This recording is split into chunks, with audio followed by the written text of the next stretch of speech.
Hello,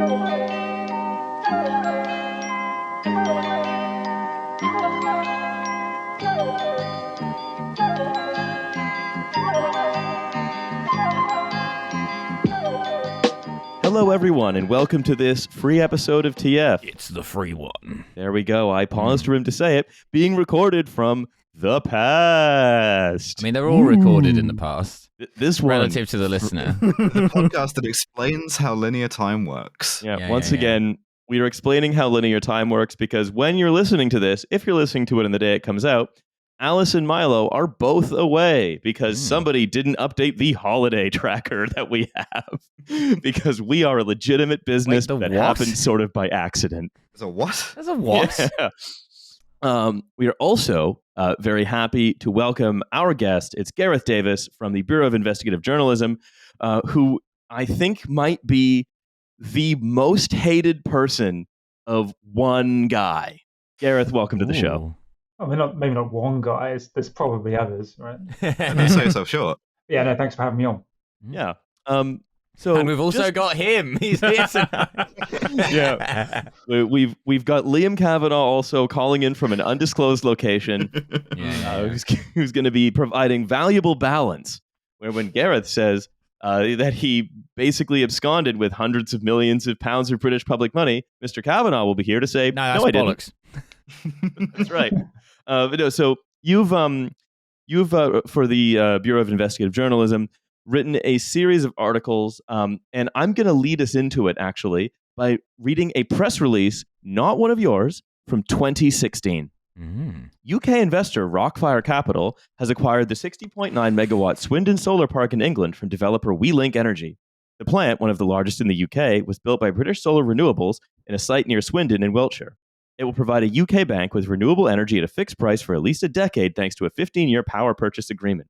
Rockfire said the main investors in the solar park include Warrington, Newham, and Thurrock Borough Councils. They are among the first UK authorities to invest in clean tech bonds, it said, without giving any financial details of the deal. Rockfire Chief Executive Liam Kavanaugh said, "We are delighted to have completed the successful purchase of the solar farm, and we have long been advocates of renewable energy and offer a range of ways for both institutions and individuals to invest in the sector, which has included the UK's largest renewables mini bonds that offers 6% returns." Now, Gareth, how amazing is this investment, and how can we and our listeners get involved? I mean, if you read it like that, it sounds an incredible opportunity, right? Too good to be true, almost. It was so incredible that Thurrock Council at the time didn't tell anyone they were doing it until about 3 or 4 months after it was signed off. And that's always the sign of a good deal, right?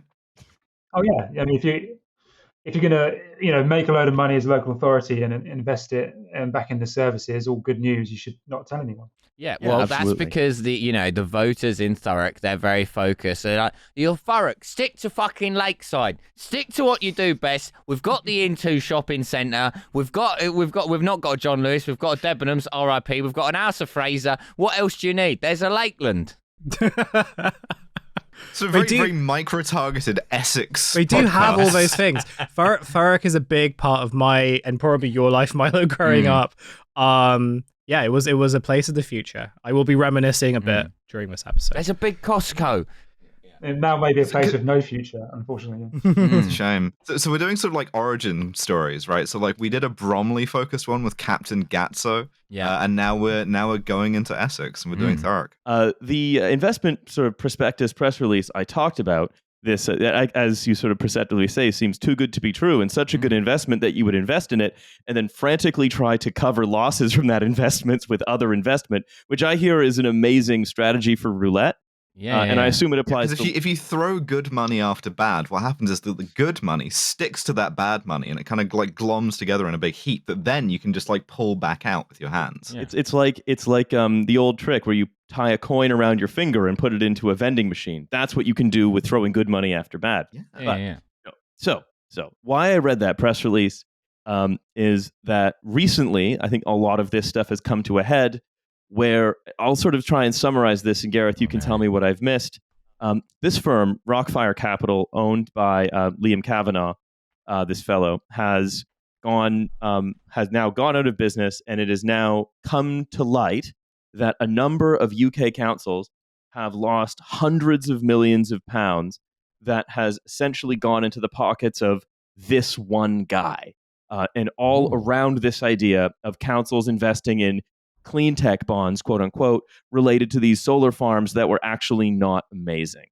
Is that kind of a fair summary? I mean, you're probably being slightly unfair to the solar farms. Actually, they are in itself. It wasn't a Ponzi scheme. These things existed, and while all things are good, they actually made a bit of money for the council. I think it was ultimately a story about how in local authority, this one guy, this council officer, kind of got in too far over his head. So for a few years, I mean, there was always an issue of not telling people what they were doing with these vast sums of their money, but it not really being qualified to know, how it's qualified to invest all of this stuff. But it really came to the real problem is when they started investing beyond simply giving this guy loads of money to buy solar farms, when there weren't any new solar farms involved, and he just simply came back and asked for more money, and they inexplicably handed it over.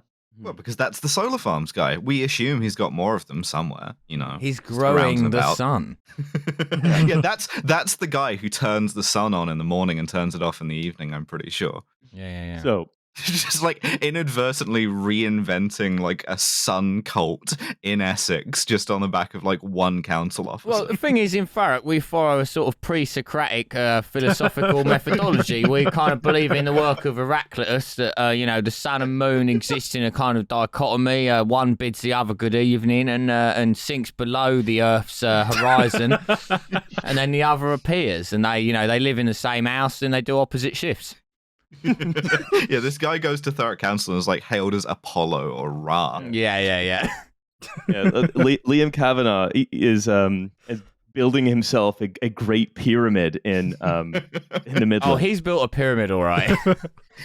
So, yeah, it has a Debenhams in it. Yeah. the Debenhams Pro Shops pyramid. So, what happened, as we sort of alluded to, is that is councils, mainly Thurrock, but then Thurrock bought a number of other ones in, was going to fund the sort of operation of this solar farm outside of Swindon. And then, as you alluded to, Gareth, Kavanaugh from Rockfire Capital went back to Thurrock to then buy like 55 sites across the UK, paying out a total of £655 million, £138 million of which is now missing. And Thurrock Thurrock led a kind of investment consortium, almost like an Avon situation of investment in these sites. I think it's even worse than that, really, because initially it was Thurrock and a few other councils, but over time it really was only Thurrock left in the game. They took over all the other councils' investments up to a point it was about £500 million, and then it was this stage where he's managed to convince Thurrock to give him all this money to buy these solar farms, and he wants to know how to make even more money. Knows that he's talking to someone who is open to it, susceptible, gullible.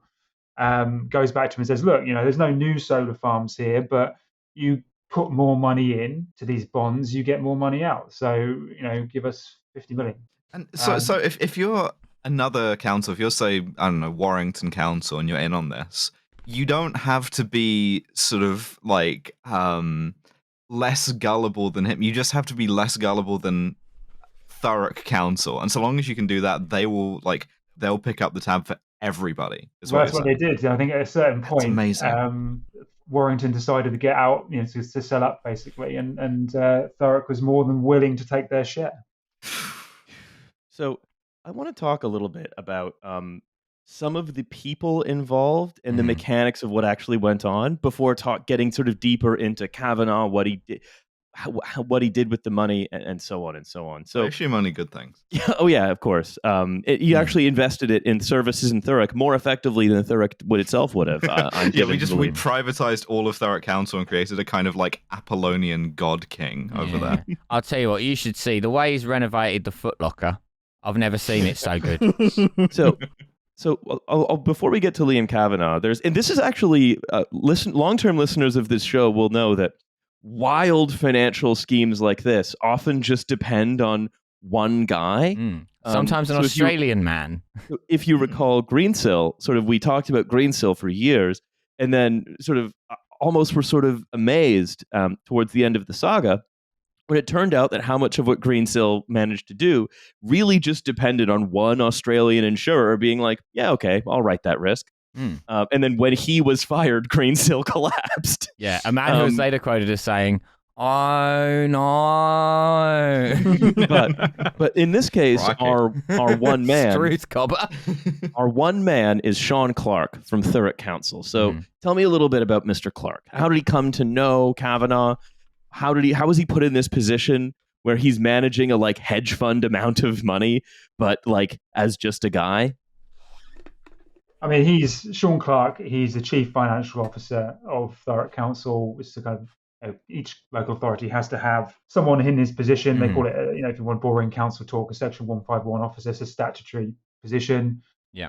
He's the guy who kind of manages the council's finances. Not an elected person, a council official, a member of staff, a very senior member of staff at the council. He gets put in touch with Liam by Warrington Council. They've done a bit of business with Rockfire and Liam, and noted that Thurrock had a director of finance who was, wanting to try new ways of bringing extra money. And the kind of, as you kind of recall, we still kind of are completely in the mire of austerity, local authorities' budgets being cut, their ability to raise money in kind of non-risky ways or standard ways is quite restricted.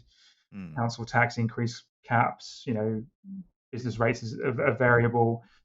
So he's looking to bring in extra money. This guy's, he's got some, qualifications as you might expect, but nowhere on his CV has he managed an investment portfolio in excess of, £500 million, as you'd be not surprised to hear. Well, and he wouldn't be for long, as it turned out. Yeah. But it's not just that. Obviously he also comes across this genius idea of, it's not just wanting to do the investments. You've obviously got to find the money from somewhere. And I think most listeners would wonder where on earth a local authority, a cash-strapped local authority, managed to find £500 million. In fact, far more than that. And you've actually an incredible situation where he borrowed it from other councils. Oh my God. Sorry, this just isn't even a country anymore. This is just like 100-something councils handing around the same money. Yeah. And it didn't matter to them where the money was going because he was paying them back by borrowing from other councils. So it's a perpetual state of, borrowing from Peter to repay Paul. We're talking like tens of millions of pounds on month-long loans. It's an insane situation. Absolutely bonkers. This is Sopranos stuff. All the councils are sitting around in the back of the pork store. They're like, you need money? Talk to Paulie Shropshire. Yeah, I'll give it to you, 4% vig. But I want those bags full on Friday nights. So this works, I guess, so long as the money never stops moving, and the money can then stop moving by the expedient of anyone asking any questions about this. Well, you think, but I wrote about this for 4 years. A lot of questions are asked, and it took a lot of those questions for someone to start, actually paying proper attention. But yeah, once the house of cards starts, and once one card is taken away, it all starts to fall, and that is ultimately that leads to the collapse of the council. Because when we write these stories about the ridiculous ways in which this money is being used by Mr. Kavanaugh, councils finally cotton on and are warned to stop lending money to Thurrock. And the business model that he's a degenerate fucking gambler that Sean Clark has created. This turned him, or briefly turned him, into what was heralded as, or he heralded himself as the savior of Thurrock Council. It collapses, and you find yourself in a situation you find it now, which is one of the biggest scandals in local government history. Local services on its knees, people facing decades of tax increases, and all because of the risks and the hubris of this one individual, or of course, and the man he did business with. They're busting out Thurrock Council. They're going into the schools. They're selling off all the chairs. Yeah, all of Thurrock is... to that. Like, if they're having to these sort of like austerity measures, the sort of like local government bankruptcies, which Birmingham's about to enter, they're not nice, It's I think it's also worth asking now, even before we sort of go into the character of Kavanaugh. tearing all the chairs out of the schools, and the school just collapses because it's made of really weak concrete. Actually, a load-bearing chair. The schools all burn down under mysterious circumstances. Just like, we'll get to that. Yeah. These schools seem to have a lot of ignition points in their fires. I could absolutely believe the Tory government setting fire to Britain for the insurance money. That is a plausible way out for them. So I think before we go into Kavanaugh as well, I think it sort of fits with talking about Clark is, well, why do councils? It's worth asking, like, no other, as far as I'm aware, there's no other country that has its local government engaged in gambling to fund schools and bin collection.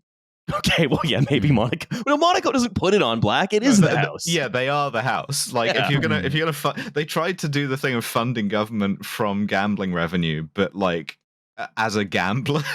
Yeah. Come on, just one more roll. We've gotten a guy who plays 40 games of Poker Stars online at once to be our new finance officer. So, but this is true. There is no, as I'm aware, like Canadian municipalities don't fucking do this. You know, they in Canada, in the States, it's more ordinary for municipalities to sell bonds, right? And then pay them back with tax revenue or with central government money.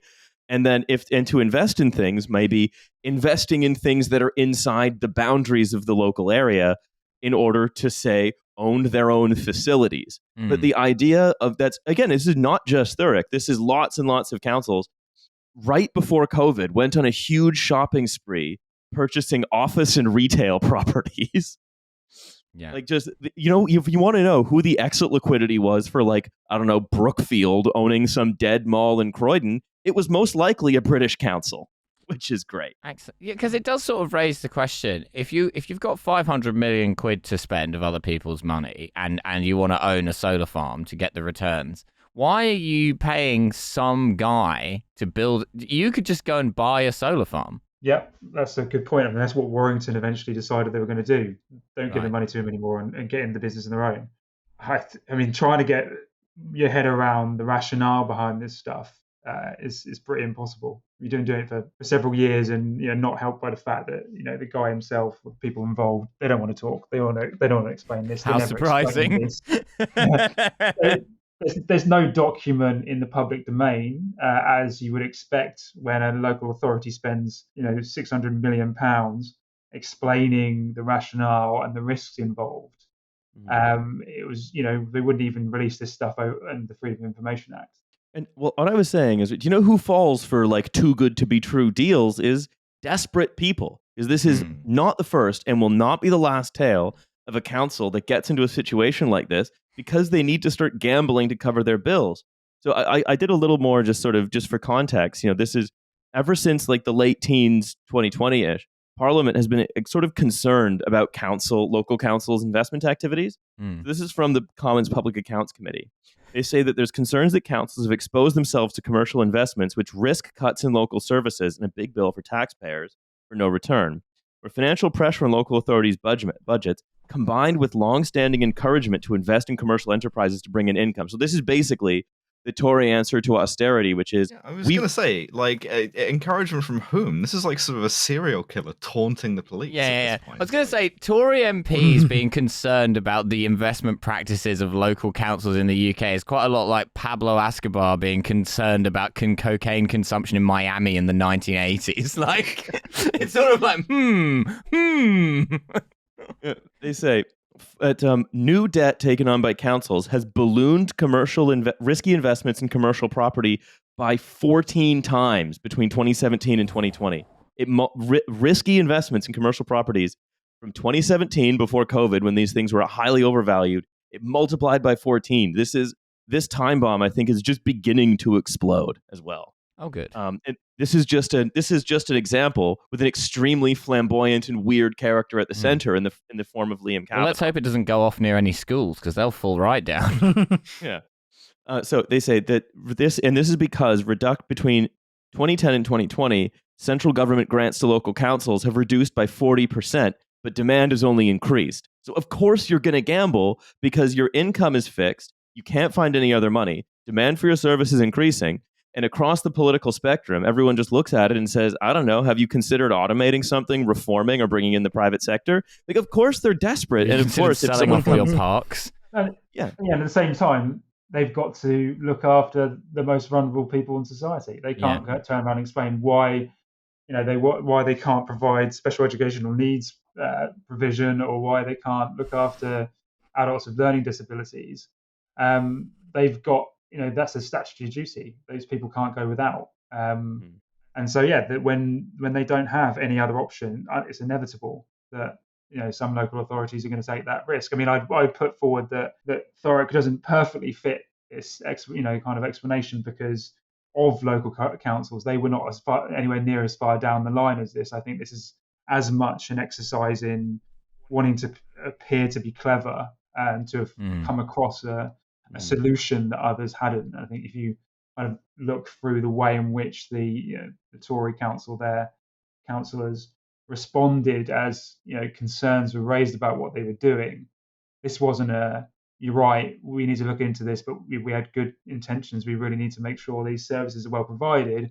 This was, we're going to laugh in your face and you don't know what you're talking about, and the only thing we're worried about is someone's going to come and poach our brilliant director of finance.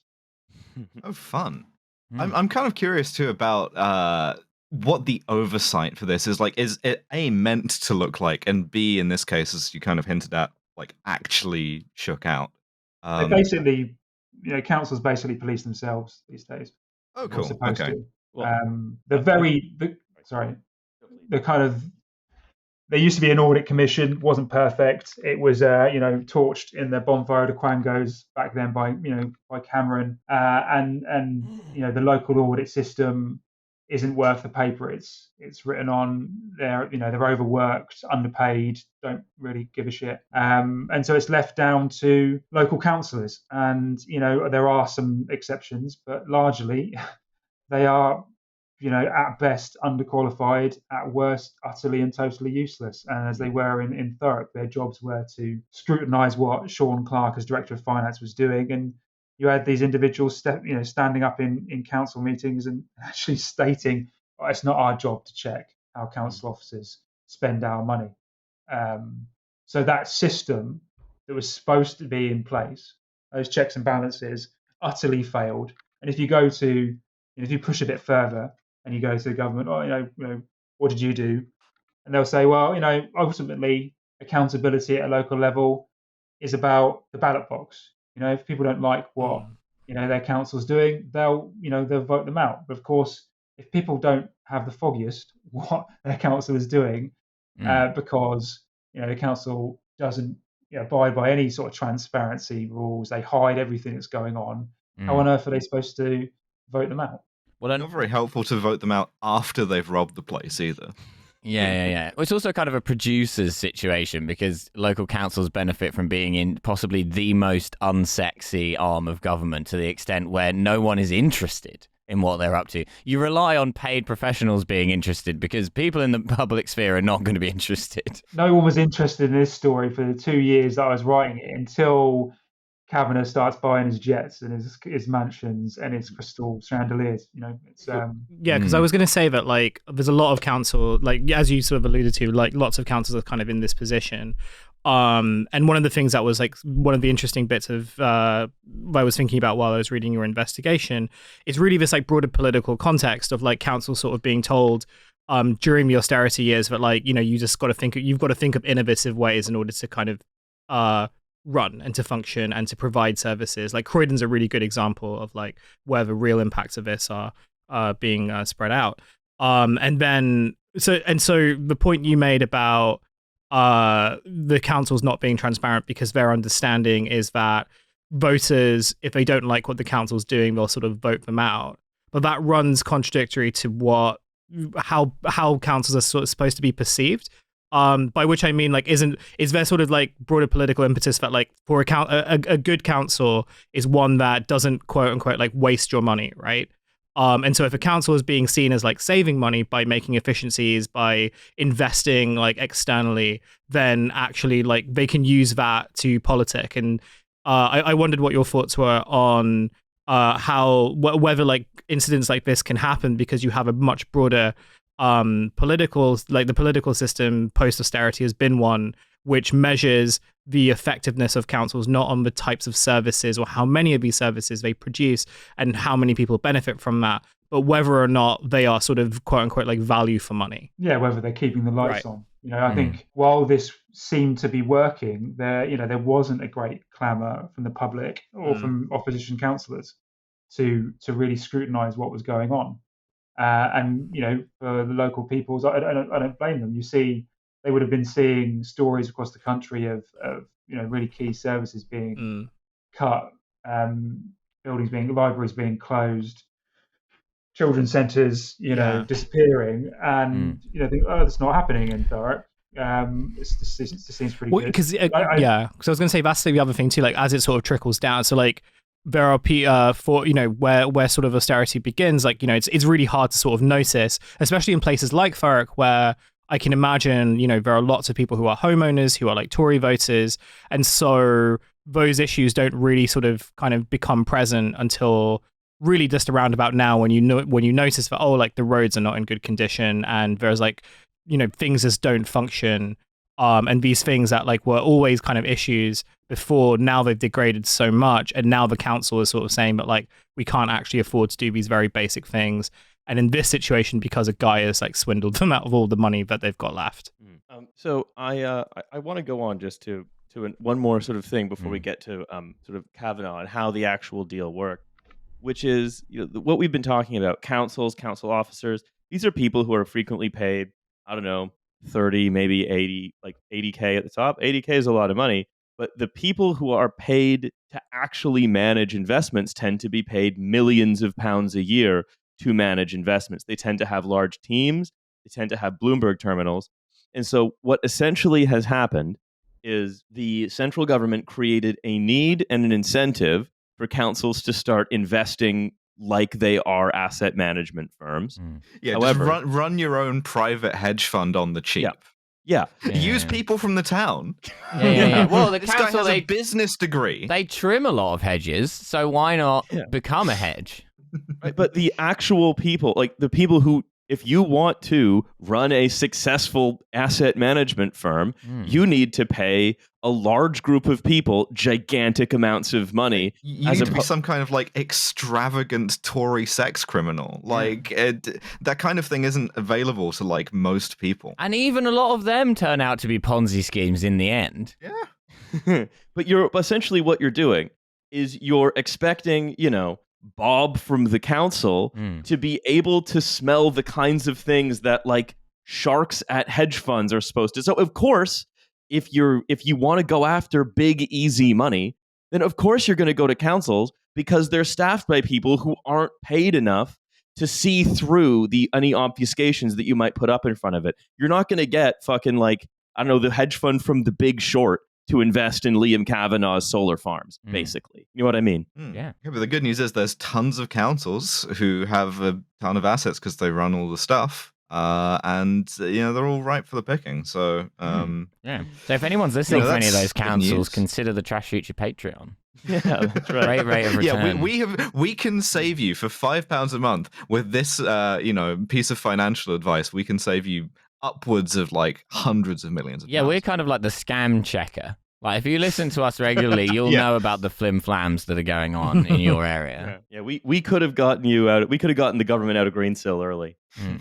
So let's talk a little more about. That's the thing, though. That's why they had to like do it in secret, and that's why they had to have this sort of cloak of obscurity and boringness to it. Is because like there's a lot of people who I think would be able to look at this and go, "Well, hold on a second, why though?" Like I have some sort of some hesitancy about this. So I want to talk a little bit more about Kavanaugh himself. Like, where did he come from? What was he like? How did he sort of come into this business? What is he like as a character? And I'm also interested because we keep seeing this again and again and again. I think Lex Greensill is the same type of person. This economic agent, this class of person, sort of in an economic sense. Tell me a little bit about sort of Kavanaugh, how he came to get into this business. Well, he prior to doing these solar farm deals with with the council. He'd had no previous experience of doing, renewable energy deals at all. Something he had in common with his investors. Pretty much. He was. I mean, he kind of. There's a recording of him getting driven by his PA to his publicly funded private jet, that was leaked to us, and you can kind of tell the man where he's come from this conversation that he's having with her. He's, he doesn't believe his luck. He's saying like, 10 years ago we were sitting in a fucking car park smoking a fag, basically average Joe kind of stuff. And then fast forward all that time, he's suddenly he's got this palatial mansion in Hampshire. Used to be one of Jane Austen's favourite haunts. He's got a place in Dubai. He's got a private jet. He's got 2 yachts. So before Thurrock, he'd been involved in a few investment schemes that hadn't gone particularly well, sort of shrouded in a bit of mystery. People we've spoken to about it weren't particularly keen to talk about him. Somehow I think he takes an advertisement out in the FT, looking for public funding for his, to create a solar farm empire via these bonds that have got good returns. The first time he would appear in the FT, but not the last. Not the last. No. Area man seeks rubes. I doubt he even thought, in his wildest dreams, that initial deal that he did with Warrington and then later on with Thurrock and a couple of other London boroughs would eventually see him, amass this empire of solar farms, all bought and paid for by the taxpayer. So he's a pretty fairly unremarkable story, really, up until the point he gets involved with Thurrock. So it's in that when we talk about this guy as like an economic agent, what they all have, and like Lex Greensill had the same thing, is an understanding that in nowadays, the Britain especially, the way to get rich here, what we do is middleman things. We own them, we buy them, we sell them, we cut them up into tranches, we securitize them, and so on. And crucially, short cons. You do this for a while, you do this for a few years, and then maybe it goes wrong, maybe it doesn't. If it doesn't, you keep going, and if it does, you just fuck off to Dubai, or Lex Greensill, you retire to your sort of country estate where you played the most dangerous game. Yeah. And even then, like, it's not necessarily even accurate to say cons, because what's remarkable is that even if sort of the values of some of the solar farm properties may have been overstated, it doesn't seem like Liam Kavanaugh actually broke the law. Like, he did something, in fact, the kind of thing that he did is implicitly or indeed explicitly, in terms of these local governments being encouraged to essentially gamble with the school budget. He just stepped up and filled a quite legitimate role that only happens to be ruinous for everyone involved except him. I mean, you do sound a bit like his lawyer. Riley has that is that talent. The point.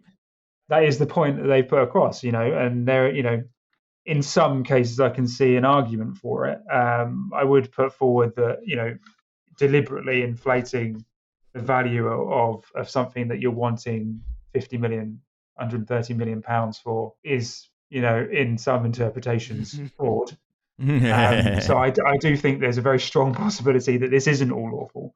But certainly there is enough, there's enough uncertainty or enough of a grey area where he feels like he's been able to do this and get away with it. And so far, the authorities, aided and abetted by Thurrock Council, that has spent years denying that anything was wrong, and then the preceding period, doing everything it can not to say that it's been a victim of anything. There's certainly that has helped, strengthen this idea that actually it's pretty legitimate. That he didn't really do anything wrong. He played fast and loose, but ultimately the errors, the mistakes are Sean Clark, the director of finance, and Thurrock's, and there's definitely a kind of, it's definitely true. But yeah, I'd come back on the point where I do think that there's very strong evidence to suggest that there is some something unlawful. Allegedly, I should put allegedly. I mean, it's probably difficult to to recognise this without knowing kind of what goes on behind the scenes when it comes to producing journalism like this.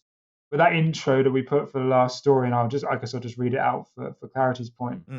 A rogue businessman appears to have cheated a council in Essex out of as much as 130 million and spent the money on a life of luxury in potentially the largest fraud ever committed against a UK local authority.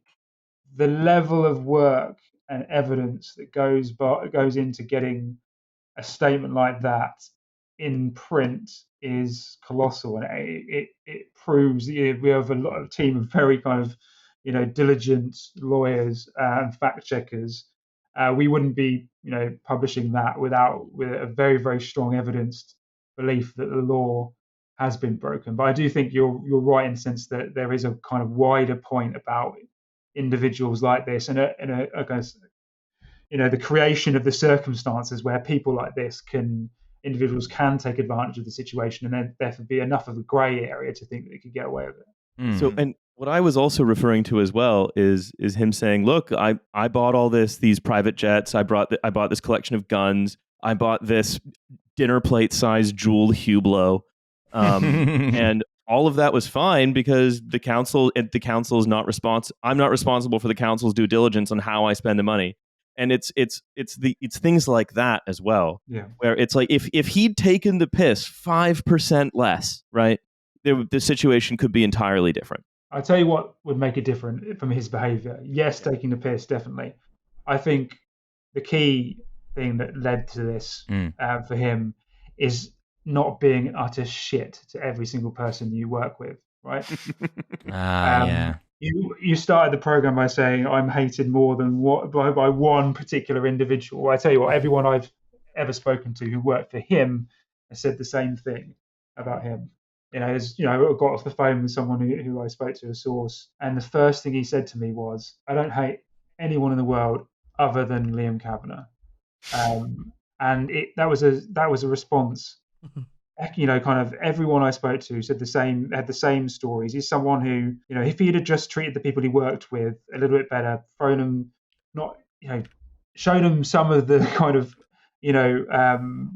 they said at the time they didn't know that what he was doing was unlawful. They just, he wasn't clear about his business, but he splashed the cash for himself. He would sack people at the slightest, slightest provocation. Scream and shout at people if you didn't get the right sandwich on his jet or whatever it was. All of these things add up over the years to create, these people who are willing eventually, despite being under, non-disclosure agreements, to speak to journalists, and just a little bit of respect, a little bit of politeness, and a lot of this stuff doesn't come to light. I don't have to deal with this. I'm going to go work for Jimmy Kimmel. It's interesting though, because we have this idea sometimes of like the catch me if you can kind of like debonair, like fraudster, right? No, in this case, allegedly, it really does seem like no. Instead, he would much rather have like lived out this kind of it's not even a fantasy because he had the things, but this kind of like this lifestyle. And then also be a dick about it to everyone around him, which is like, that's the kind of thing that you see replicated all the way up, and that's the thing that I think that you can get him on, like emulating people, who you see do that this is just why people keep betraying Donald Trump, because he would be like, "Oh, I'm not going to pay my lawyer, of course." Never. Yeah, I expect you to like go to prison for me. Also, I am not going to pay you. He's a very bad lawyer. Why would I pay him? Have you seen him recently? He's bleeding his own skin. It makes no sense. No sense at all. Can we? I know we sort of mentioned also that this is one of the less consequential things about it, other than to his sort of like personal downfall, if it even can be called a downfall. But can we talk about the Instagram account? Because I think it's like fun, at least. Yeah. You should say that the Instagram account that he denies having any involvement in. So, someone's Instagram account that seems to have an unusual level of access coincident with the activities of Liam Kavanaugh. That's my ass.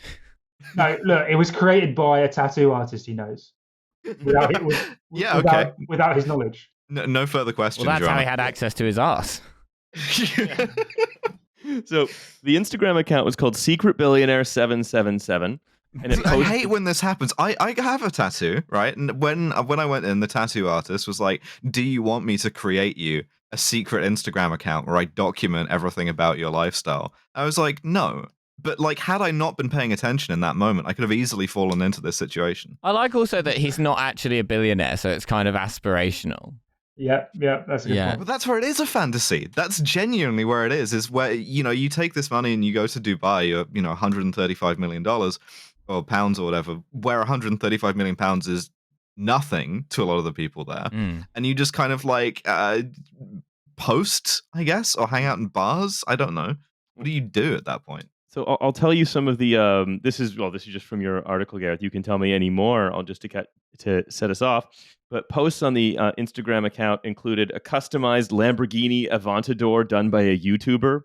It was Abigail Thorpe. Yeah, That's cursed. The philosophy tube Lamborghini. yeah. A Damien Hirst sculpture. Private jets, jeweled Hublots, guns, yachts, an estate in Hampshire. Did he have an original Dean Koontz? Well, he's going to make a new one. Yeah. And also, he bought, and this said, I raised an eyebrow at this, that he bought and redecorated a flat in Bucharest, Romania, including a £240,000 spend on 25 TVs combined into a huge screen, and £250,000 on a rotating bed so large a crane had to install it. I'm sorry, he combined 25 TVs into a huge... But, like, you can buy very big TVs, like, and it's an apartment, right? Get a projector even. How big? I don't understand how a screen could be so big that it required 25 separate TVs to construct, but also fit inside an apartment. Small TVs. What if they're really small TVs? Yeah, they're like 20-inch TVs. No, but also, yeah, buying and renovating a luxury flat in Bucharest with a rotating bed. Yeah, I mean, I don't know. Where did Andrew and Tristan Tate live again? Just asking questions. Unrelated questions. Yeah, but so let's talk a little bit about like the lifestyle and how he sort of the lifestyle of sort of consumption, but also something he said really got to me, which was, I'm going to start a family office and create generational wealth. So let's talk a little bit about class mobility. It's real for this one guy. I mean, that was his plan all along, as the email states. Is as you said, kind of make money while the sun shines, literally, and then bugger off and transcend into this, I guess, the fuckosphere and be untouchable. I think like the interesting thing about one of the interesting things about the Instagram account was that actually at the time, those things that he's photographing, he doesn't own any of those things. This lifestyle he's portraying. This is actually before he gets his, or not, entirely, but when he gets these big injections of cash, not to buy the solar farms, but to like just increase the investment in a particular kind of portfolio of them. And then the council is basically handing him £50 million at a time, basically no questions asked. Then he creates this, or through his tattoo artist, creates an Instagram account of peers with photographs of his house that he had nothing to do with, of course. But they're these objects, that he doesn't actually own yet. I mean, he kind of goes on to buy a jet for himself, and the jet pictured as a chartered one. He goes on to get all this kind of bling, but so much of the stuff there is actually kind of something he's trying to project that he wants. It's a rented Hublot. It's got to go back to the store at the end. Manifesting it, yeah. And this is the. I mean, that's like we have a whole massive industry in this country of selling that exact kind of aspiration, right? Like you have people on TikTok doing the same thing. I mean, this was part of Andrew Tate's deal too. Was like posing in front of cars, and before he owned those cars, he was posing in front of like cars that still had the like dealership sticker in the window. So I mean, it works for some of them. Shooing Andrew Tate out of the Lamborghini dealership near Luton with a broom. He's in here again. No, fuck off. I guarantee you, a Lamborghini dealer, like in somewhere around the Environs, has done that at some point, like in their life. The Environs of Luton is a very cursed phrase. The Environs. Yeah, the biome. I don't know. But we talk about also like this lavish lifestyle, his I'd say attitude towards people. Seems extraordinarily antisocial, not just because of what he did to Thurrock, but just interpersonally also. What a hublot. Like, But it's also, we can say, right, like, sorry, it's very patrician of me. this is the kind of economic winner that was created out of basically the transition to Thatcherism. This idea that the only way to win is to be a shark, and only suckers do actual things.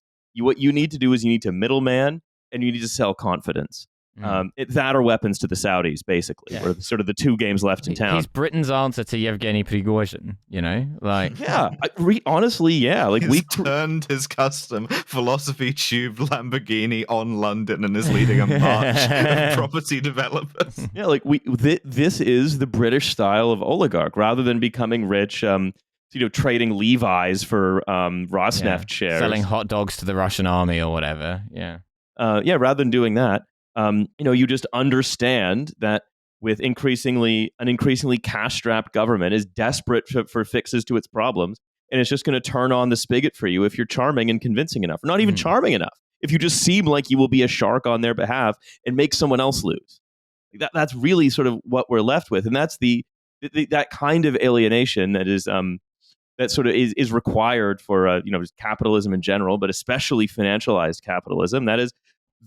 Those in whom it lives, if it lives in your heart, right, that sort of emptiness, that emptiness that desires domination of rather than connection with other people, then you are going to be the perfect economic actor. We have created that man as a winner through the transformations in the country of the 1980s. So what you're saying is it really is like hustle mindset all along. It's just that the hustle mindset kind of makes you a vampire.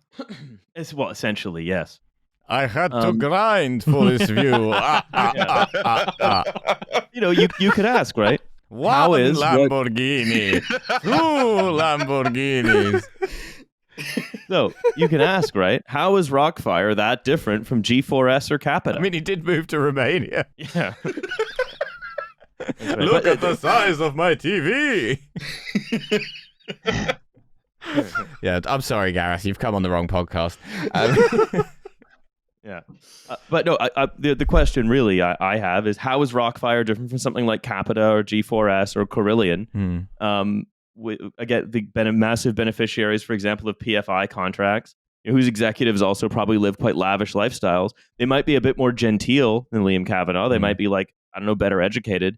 But the difference really is, I think that Liam Kavanaugh takes the piss more, essentially. Yeah. He lacks the kind of like upper British social classes acumen to kind of like cover his tracks in the deft ways that the people at the top of those do. And I mean, look, and to be fair to Carillion, Riding Dirty was a tune. So, Gareth, how does that strike you as an idea? I mean, you put it better than I would. I've been writing about the guy for so long, but not in those. Don't think as a journalist in those terms quite often. It's the way you've put it. He's a product of. To me, he's always been a product of austerity and the kind of pressure placed on local government to make ends meet, to still make sure that vulnerable kids and adults get the social care that they need, whilst also being bled dry of every single other option. And there's bound to be, like you said, there's a wider kind of trend towards these individuals who know that they can basically make a huge amount of money through very little work of their own. And those two things, when you've got combined with councils are completely underqualified and unable, or in some cases unwilling to ask the difficult questions. Again, I'm not able to put it quite as eloquently as you are. Well, so let's move on a little bit. Just the last thing about Kavanaugh before we sort of end on Thurrock and how they're doing. Where's Kavanaugh now? Is he holed up in his house in Hampshire? Is he in Dubai? Is he in Bucharest? He's in his castle in Transylvania. Yeah, you've said he right? sleeps a deathless sleep. You've said, right, following our first story in 2020, Kavanaugh was caught on a dash cam planning more drastic action. Again, I guess we know how he was caught, right? Because see, that's how you know he's not a vampire, because he shows up on a dash cam. we know how he was caught because he's such a piece of shit that people can't stop leaking about him. Yeah. Well, if you're a local council, you have to invite him in first, and the trick is to not do so. It says, while being driven to an airport in Bournemouth to board his jet, he spoke of the need to document things in order to protect everyone's interest in the money. Now, a bomb got dropped with this fucking article shit, but I'm not bothered now. I'm never going to raise a pound from a local authority ever again. And then began to confirm the process of deregistering his companies had started, saying, get that done, get shit transferred over, get rid of fucking Rockfire now, get rid of all this other bullshit. So after he realized that, like, the dime was dropped and that people knew what he was doing, like, where did he go? What's he up to now? Where is he? So that's him discussing the process of restructuring his businesses in order to allegedly hide, what he'd been doing with Thurrock's money. Eventually, he leaves, basically out of the country for most of the time. He went to live in Dubai. Sail the around first refuge of a scoundrel. When the council, for example, are inclined to finally catch up with him, by that point he's sold that property in Dubai. He's already kind of sold the jet, likely flogged the super yacht as well. I think that question of where he is, that's been troubling me for several months, troubling the council, I think, as well, as they're trying to, I understand, file papers on him, as they should have done possibly several years ago. Mm-hmm. He's certainly not trying to sue us, which is something that he's notoriously litigious. He goes after people who speak out about him. We've obviously written a very, very, very strongly worded article recently, and haven't heard from him since. I think he's keeping his head down, probably quite sensibly, trying to avoid any further attention. Gareth's just getting BBC newsed by a very cute child. Yeah. Yeah, I was going to say, it's one of the most delightful interruptions we've had, actually. Yeah. Cute child covered in chocolate ice cream, it looks like. As they should be. It must also be like tremendously satisfying as a journalist, just on a personal level, to have the sort of target of an investigation on audio going, oh, this guy has ruined me in an entirely justified way, Yeah, it was. It remains, one of my favorite things from the story I've ever done, I think.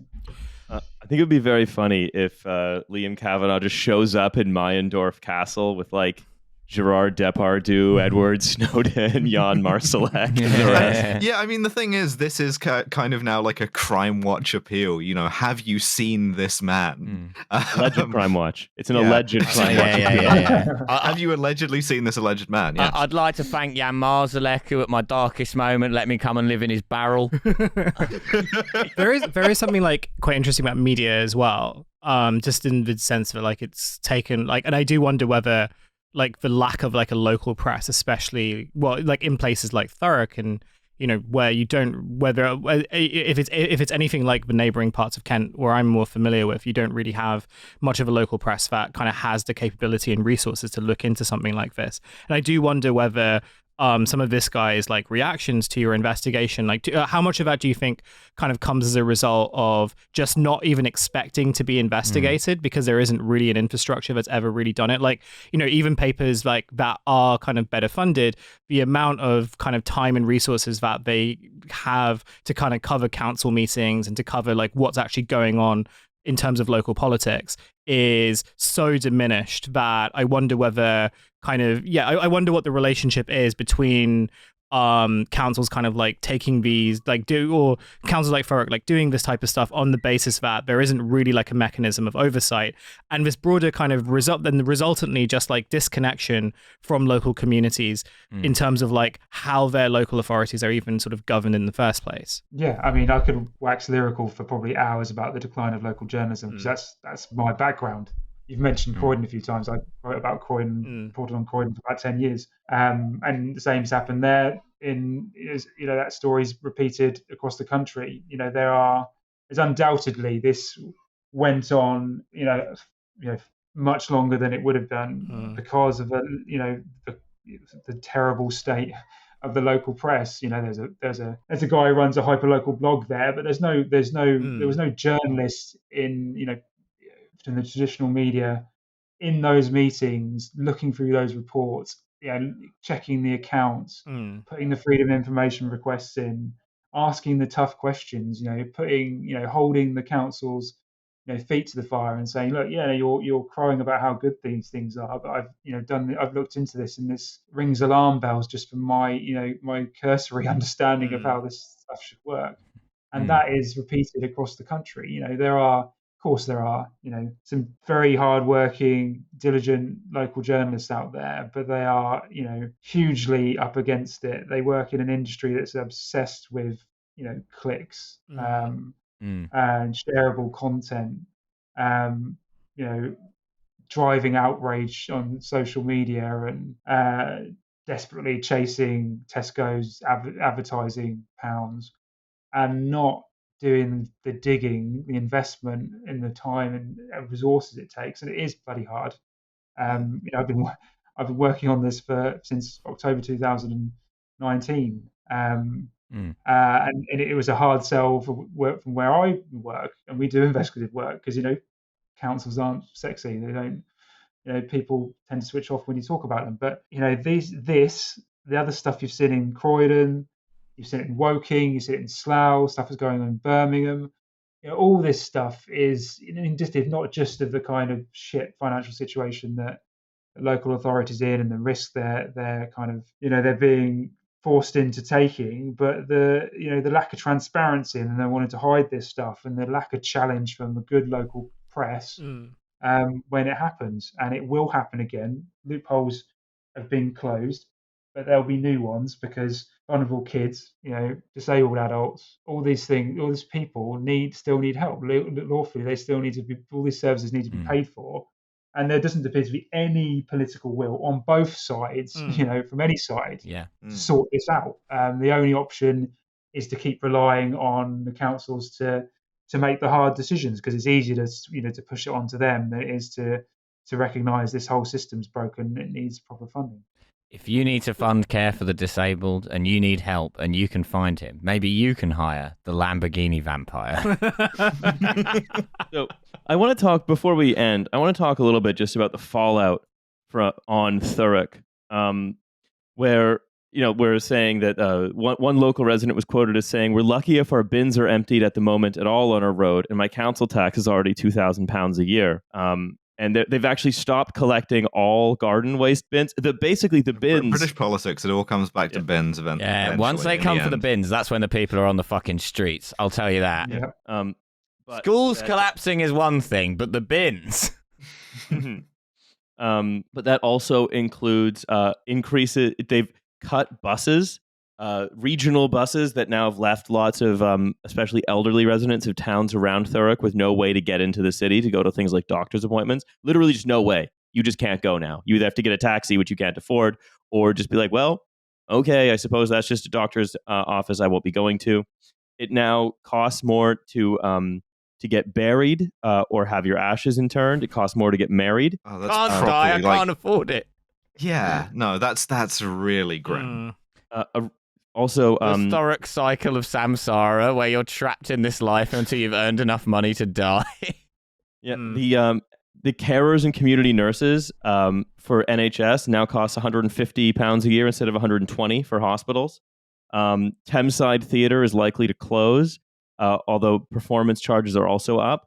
And so basically what has happened is... it's more expensive, it's also closed. Liam Kavanaugh has essentially had a whip round Thurrock and taken a few £100 from everybody, and that's sort of it. And now he has like a private jet made of blows. You can consolidate that into one private jet, Yeah. That's essentially looks like the picture, which is low. And we haven't even seen the cuts to the services really truly begin in Thurrock. This is just beginnings. Exactly. That's just it's just the start. Skimming the surface. We're talking decades. What's more likely to happen, I think, is that Thurrock as a council just won't exist anymore. They'll just have to delete it and reboot, and it'll become the District of Essex. And at some point down the line, a decision maker will, give the okay to writing this whole thing off. They'll quietly drop the case, if there ever will be a case, or an attempt to get some of this money back, because ultimately this is all, for a long time, this has been about reputation and about not wanting to prolong the embarrassment of the local authority and by extension the Conservative government because it's a Tory local authority. So yeah, I think it's an incredibly bleak future.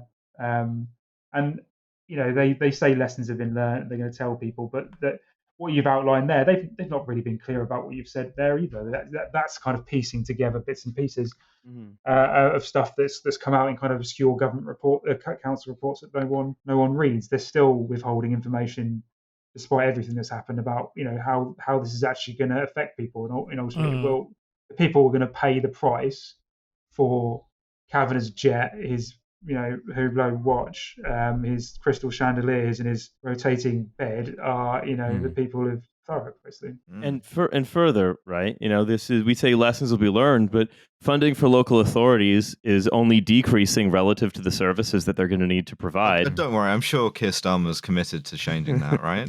So the gambling I think everyone in Thurrock should get to wear the Hublot watch for a day and have a go on the rotating bed. I think that's a fairer solution and the right one for the people of Thurrock.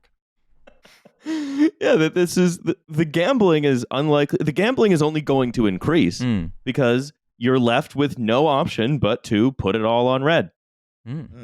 That's it. You have statutory obligations you have no funding, and you're either going to waste all of that time on magic solutions that you're going to be able to say we have fulfilled our statutory obligations by, I don't know, replacing classes for disabled kids with like a Skype call or a video.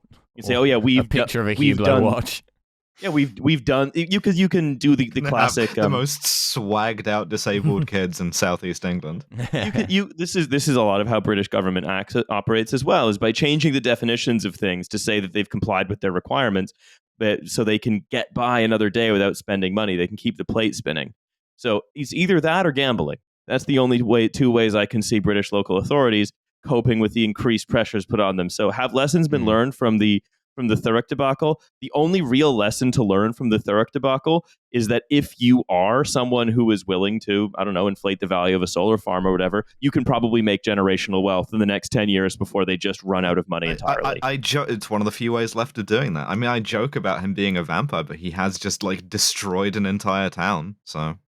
But no one as patrician as Count Dracula would ever buy something as gauche as a Hublot. So on some level, perhaps he's not. Also, difficult for a vampire to get into the solar farm business. That's a tough one. I'll be expecting it at night. Yeah, that's very true. So I think that's probably the place to leave it. Gareth, any final views on the long I'd say Cobra and mongoose battle that you've been waging with Liam Kavanaugh? I guess he's a cobra with tens of thousands of mongooses because everyone fucking hates him. But any words on the your ongoing eternal combat with this man? Sorry, you were torturing that metaphor at a CIA black site, pouring, pulling out its fingernails, pouring water over its face. Sorry. What next for your eternal combat with Liam Kavanaugh, Gareth? I mean, I'd like to think after almost 4 years of working on this story and investigating this, it might be time for the authorities to take over and actually do something. It might be nice. Well, in Britain. Yeah, I don't have much faith. I've probably written about, if I could been a journalist for about 15 years, I can probably count on one hand the number of times the authorities have done something. But it would be nice if someone, whether that was the police, Serious Fraud Office, HMRC, God forbid, Thurrock Council, actually try and get some of this money back. I'm not making a comment about guilty otherwise, responsible or not. I just think that owe it to people, owe it to me because I've taken so much of my life doing this, to actually try and actually maybe set an example that people might see that you can't get away with doing stuff like this, and it kind of counters some of the stuff I think you quite fairly pointed out. I won't hold my breath, unfortunately. No. Indeed. Well, Gareth, I want to thank you so much for taking the time to come and talk to us today. It's been a very interesting, if depressing, conversation. Super informative. I've learned a lot about a new type of guy. Yeah, the Lamborghini vampire, or as they would call him in Australia, the Lambo Vampo. And I want to thank you, the listener, for listening. If you like this show, as you know, there is a Patreon, $5 a month. We've got a solar farm you can buy. We're crossing out the big oil warehouse, NFT, bargain bin, last resort, tax loss harvesting center. We're now putting solar farm on the big list of businesses that we're also considering being. Yeah. But I want to thank you for listening. You can subscribe to the Patreon if we're still doing that and not becoming a solar farm. Yeah. It would be a second episode a week, every week for $5 a month. It's very hot, and I'm real stupid because of it. There are other episodes. There's Left on Red. There's Britanology. There's the stream. You know it. You've been there. I don't think we have any other live stuff coming up to plug. Milo, you're the keeper of that kind of knowledge. Not for a minute. There'll probably be a live show later in autumn or early winter, I suspect. Maybe we could do a Christmas one. What about that? Oh, yeah, there you go. Yeah, a very TF Christmas. Yeah, the festive Lamborghini. Yeah. We'll all pull up in our festive Lamborghinis and be like, please, you all need to upgrade to Patreon. Yeah. You've heard about the Turkish Ferrari. Now hear about the festive Lamborghini. All right. Anyway, we've wasted enough of this actual legitimate journalist's time. So thank you very much again, Gareth. Thank you very much to listeners. And we will see you on the bonus episode in just a few short days. Bye, everyone. Bye. Bye.